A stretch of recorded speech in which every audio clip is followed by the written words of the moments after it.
Isaiah chapter 45 verse 18. యెషయా గ్రంథము 45వ అధ్యాయము 18వ వచనము. For thus says the Lord, who created the heavens, he is God, who formed the earth and made it, he established it.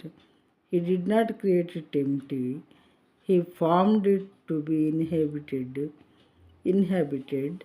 I am the Lord and there is no other. తెలుగులో చూద్దాం ప్రియమైన వారలారా. 18వ వచనము. ఆకాశములకు సృష్టికర్తయగు యెహోవాయే దేవుడు.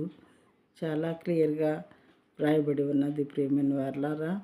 దేవుడు ప్రవక్తలను ఎన్నుకొని ఆయన రాయించినటువంటి వాక్యములు ఇవి.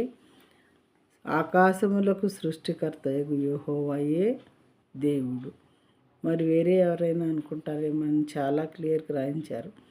ఆకాశములకు సృష్టికర్తయగు యెహోవాయే దేవుడు.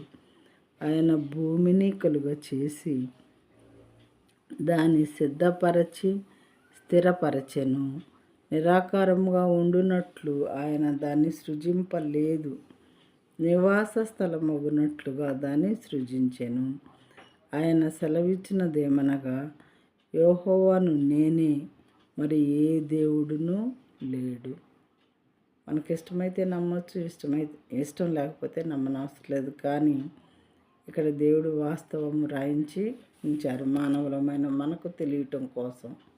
హూ ఈజ్ గాడ్ అనే విషయం సత్యాన్వేషణ చేసేటటువంటి ప్రియులందరికీ కూడా ఈ వాక్యాలు నిజాన్ని తెలుసుకొని సర్వసత్యంలోనికి నడిపింపబడటం కోసం దేవుడు సహాయం చేయను గాక.